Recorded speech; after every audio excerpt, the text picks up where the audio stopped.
ಉತ್ತರಾಖಂಡ್ನ ಹಲವು ಪ್ರದೇಶಗಳಲ್ಲಿ red alert ಘೋಷಣೆ ಮಾಡಲಾಗಿದೆ. ಮುಂದಿನ 48 ಗಂಟೆಗಳಲ್ಲಿ ಭಾರೀ ಮಳೆಯಾಗಲಿದೆ ಅಂತ ವೆದರ್ ಡಿಪಾರ್ಟ್ಮೆಂಟ್ ಮುನ್ಸೂಚನೆ ಕೊಟ್ಟಿದೆ. ಹೀಗಾಗಿ ಉತ್ತರಕಾಶಿ, ಚಮೋಲಿ, ರುದ್ರಪ್ರಯಾಗ್, ಅಲ್ಮೋರಾ, ಹರಿದ್ವಾರ ಮತ್ತು ಪಿತೂರ್ಘರ್ ಜಿಲ್ಲೆಗಳಲ್ಲಿ ಶಾಲೆಗಳಿಗೆ ರಜೆ ಕೊಡಲಾಗಿದೆ. ಹರಿದ್ವಾರದಲ್ಲಿ ಗಂಗಾ ನದಿಯ ಅಪಾಯದ ಮಟ್ಟವನ್ನು ಮೀರಿ ಹರಿಯುತ್ತಿದೆ. ಭೀಮಗೋಡ ಬ್ಯಾರೇಜ್ನಿಂದ ಅಪಾರ ಪ್ರಮಾಣದ ನೀರನ್ನು ಹೊರಬಿಡಲಾಗುತ್ತಿದೆ. ಪುಣ್ಯ ಸ್ನಾನಕ್ಕಾಗಿ ಭಕ್ತರಿಗೆ ಘಾಟ್ಗಳಿಗೆ ಪ್ರವೇಶವನ್ನ ನಿರ್ಬಂಧಿಸಲಾಗಿದೆ. ಹರಿದ್ವಾರ ಮೋತಿಚೂರು ವಿಭಾಗದ ನಡುವೆ ಬಂಡೆಯೊಂದು ಬೆಟ್ಟದಿಂದ ಉರುಳಿ ರೈಲ್ವೆ ಹಳಿ ಮೇಲೆ ಬಿದ್ದಿದೆ. ಅದೃಷ್ಟವಶಾತ್ ಯಾವುದೇ ಸಾವು ನೋವು ಸಂಭವಿಸಿಲ್ಲ. ಉತ್ತರಕಾಶಿಯಲ್ಲಿ ನಡೆದ ದುರಂತದ ಬಗ್ಗೆ ವಿಷಯ ತಿಳಿತಾ ಇದ್ದಂತೆ ಪ್ರಧಾನಿ ಮೋದಿ ಮತ್ತು ಗೃಹ ಸಚಿವ ಅಮಿತ್ ಶಾ ಉತ್ತರಾಖಂಡ್ ಮುಖ್ಯಮಂತ್ರಿ ಪುಷ್ಕರ್ ಸಿಂಗ್ ಧಾಮಿ ಅವರಿಗೆ ಕರೆ ಮಾಡಿ ಮಾಹಿತಿಯನ್ನು ಪಡೆದುಕೊಂಡಿದ್ದಾರೆ. ಕೇಂದ್ರ ಸರ್ಕಾರ ಎಲ್ಲಾ ರೀತಿಯ ನೆರವು ನೀಡಲಿದೆ ಅಂತ ಭರವಸೆ ಕೊಟ್ಟಿದ್ದಾರೆ. ಕೊಪ್ಪಳ ಜಿಲ್ಲೆಯಲ್ಲಿ ಸುರಿದ ಮಳೆ ಅವಾಂತರವನ್ನೇ ಸೃಷ್ಟಿ ಮಾಡಿದೆ. ತಾವರಗೇರ ಪಟ್ಟಣದಲ್ಲಿ ಸುಮಾರು ಅರ್ಧ ಗಂಟೆಗಳ ಕಾಲ ಸುರಿದ ಮಳೆಯಿಂದಾಗಿ ರಸ್ತೆ ಮೇಲೆ ನೀರು ಹರಿತಾ ಇದೆ. ಹರಿಯೋ ನೀರಿನಲ್ಲೇ ಬೈಕ್ ಹೊರತರಲು ಸವಾರರು ಹರಸಾಹಸ ಪಟ್ಟರು. ಕೊಪ್ಪಳ ಜಿಲ್ಲೆಯಲ್ಲಿ ರಾತ್ರಿ ಸುರಿದ ಭಾರೀ ಮಳೆಯಿಂದಾಗಿ ಜನರು ಪರದಾಡಿದ್ದಾರೆ. ಯಲಬುರ್ಗಾ ತಾಲೂಕಿನ ಬಳೂಟಗಿ ಗ್ರಾಮದ ಮನೆಗಳಿಗೆ ನೀರು ನುಗ್ಗಿದ್ದು, ಇದರಿಂದ ಮನೆಯಲ್ಲಿದ್ದ ದವಸ ಧಾನ್ಯಗಳು ನೀರು ಪಾಲಾಗಿವೆ. ರಾತ್ರಿ ಇಡೀ ನಿದ್ದೆ ಮಾಡದೆ ಜನರು ಪರದಾಡಿದ್ದಾರೆ.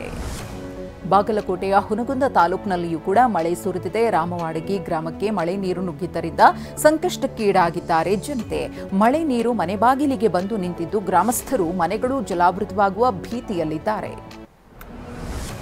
ಗದಗ ಜಿಲ್ಲೆಯಲ್ಲಿ ಸುರಿದ ಮಳೆಯಿಂದಾಗಿ ಹಳ್ಳ ಕೊಳ್ಳಗಳು ಉಕ್ಕಿ ಹರಿದ್ವು. ಗಜೇಂದ್ರಗಡ ತಾಲೂಕಿನ ದ್ಯಾಮುನಸಿ ಗ್ರಾಮದಲ್ಲಿ ಶಾಲಾ ಕಾಲೇಜುಗಳಿಗೆ ಹೋಗಲು ವಿದ್ಯಾರ್ಥಿಗಳು ಪರದಾಡಿದ್ರು.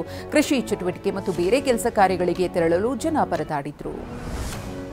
ಚಿತ್ರದುರ್ಗ ಜಿಲ್ಲೆಯ ವಿವಿಧೆಡೆ ತಡರಾತ್ರಿ ಧಾರಾಕಾರ ಮಳೆಯಾಗಿದೆ. ಹೊಸದುರ್ಗ ತಾಲೂಕಿನ ವೀರವ್ವ ನಾಗತಿಹಳ್ಳಿಯಲ್ಲಿ ಚರಂಡಿ ನೀರು ಮನೆಗಳಿಗೆ ನುಗ್ಗಿದೆ. ಜಾನಕಲ್ ಗ್ರಾಮ ಪಂಚಾಯಿತಿ ಅಧಿಕಾರಿಗಳ ವಿರುದ್ಧ ಜನ ಆಕ್ರೋಶ ವ್ಯಕ್ತಪಡಿಸಿದ್ದಾರೆ. ಚಿತ್ರದುರ್ಗ ಜಿಲ್ಲೆ ಹಿರಿಯೂರು ವ್ಯಾಪ್ತಿಯಲ್ಲಿ ಧಾರಾಕಾರ ಮಳೆಯಾಗಿದೆ. ಇದರಿಂದ ಆದಿವಾಲ ಗ್ರಾಮದ ಕೆಳ ಸೇತುವೆ ಜಲಾವೃತವಾಗಿ ಅವಾಂತರ ಸೃಷ್ಟಿಯಾಗಿದೆ. ಅಂಡರ್ ಪಾಸ್ನಲ್ಲಿ ಕಾರು ಸಿಲುಕಿದ್ದರಿಂದ ಪ್ರಯಾಣಿಕರು ಪರದಾಡಿದ್ರು. ಕೊನೆಗೆ ಟ್ರ್ಯಾಕ್ಟರ್ ಮೂಲಕ ಕಾರನ್ನು ಹೊರತೆಗೆಯಲಾಯಿತು.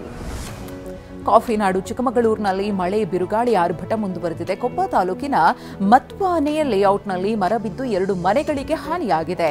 ರಫೀಕ್ ಅಫ್ರಿದಿ ಎನ್ನುವರ ಮನೆಗೆ ಹಾನಿಯಾಗಿದೆ. ಮನೆಯ ಮೇಲ್ಛಾವಣಿ ಗೋಡೆಗೆ ಹಾನಿಯಾಗಿದ್ದು, ಮನೆಯೊಳಗಿದ್ದ ಗೃಹೋಪಯೋಗಿ ವಸ್ತುಗಳು ಪುಡಿಪುಡಿಯಾಗಿವೆ. ಮೈಸೂರು ಜಿಲ್ಲೆಯ ಸರಗೂರು ತಾಲೂಕಿನಲ್ಲಿ ಸೇತುವೆ ಕುಸಿದು ಬಿದ್ದಿದೆ. ಇಟ್ನಾ ಸಮೀಪದ ಕಬಿನಿ ಬಲದಂಡೆ ನಾಲೆ ಬಳಿ ಲಾರಿ ಚಲಿಸ್ತಾ ಇದ್ದ ವೇಳೆಯೇ ಸೇತುವೆ ಕುಸಿದಿದೆ. ಲಾರಿಯಲ್ಲಿದ್ದ ಲೋಡರ್ಸ್ ಹಾಗೂ ಚಾಲಕ ಪ್ರಾಣಾಪಾಯದಿಂದ ಪಾರಾಗಿದ್ದಾರೆ. ಈ ಸೇತುವೆಯನ್ನು ಕಬಿನಿ ಬಲದಂಡೆ ನಿರ್ಮಾಣವಾದಾಗ ಕಟ್ಟಲಾಗಿತ್ತು. ಧರ್ಮಸ್ಥಳದಲ್ಲಿ ಹೂತಿಟ್ಟಲಾಗಿದೆ ಎಂದ ಶವಗಳ ಶೋಧ ಕಾರ್ಯ ಕೊನೆ ಹಂತಕ್ಕೆ ಬಂದು ತಲುಪಿದೆ. ಇವತ್ತು 13ನೇ ಮತ್ತು ಕೊನೆಯ ಸ್ಥಳದಲ್ಲಿ ಉತ್ಖನನ ಕಾರ್ಯ ನಡೆಯಲಿದೆ. 13ನೇ ಪಾಯಿಂಟ್ನಲ್ಲಿಯೇ ಅತಿ ಹೆಚ್ಚು ಶವಗಳನ್ನು ಹೂಳಲಾಗಿದೆ ಅಂತ ದೂರುದಾರ ಹೇಳಿದ್ದ. ಹೀಗಾಗಿ ಕೊನೆಯ ಸ್ಥಳ ಕುತೂಹಲ ಹೆಚ್ಚಿಸಿದೆ.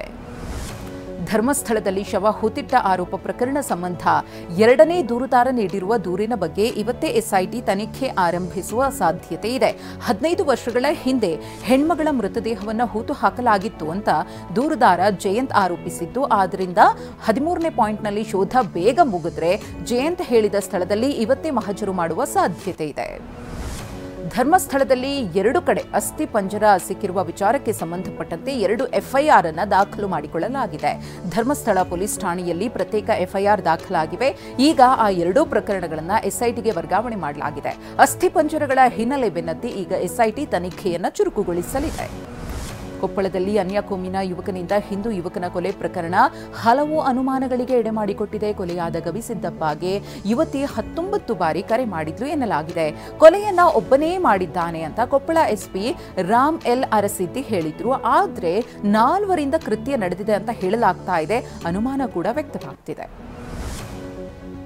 ಕಲಬುರಗಿ ಜಿಲ್ಲೆಯ ಆಳಂದ ಪಟ್ಟಣದ ನಕಲಿ ವೈದ್ಯನ ಕ್ಲಿನಿಕ್ಗಳ ಮೇಲೆ ಆರೋಗ್ಯ ಅಧಿಕಾರಿಗಳು ದಾಳಿ ನಡೆಸಿದ್ದಾರೆ. ಸಾರ್ವಜನಿಕರಿಂದ ದೂರು ಬಂದ ಹಿನ್ನೆಲೆಯಲ್ಲಿ ಅಶ್ವಿನಿ ಕ್ಲಿನಿಕ್, ಅವಿನಾಶ್ ಕ್ಲಿನಿಕ್ ಸೇರಿದಂತೆ 5 ಕ್ಲಿನಿಕ್ಗಳ ಮೇಲೆ ದಾಳಿಯನ್ನು ಮಾಡಿದ್ದಾರೆ. 3 ಕ್ಲಿನಿಕ್ಗಳನ್ನು ಜಪ್ತಿ ಮಾಡಲಾಗಿದ್ದು 2 ಕ್ಲಿನಿಕ್ಗಳಿಗೆ ನೋಟಿಸ್ ಕೊಡಲಾಗಿದೆ.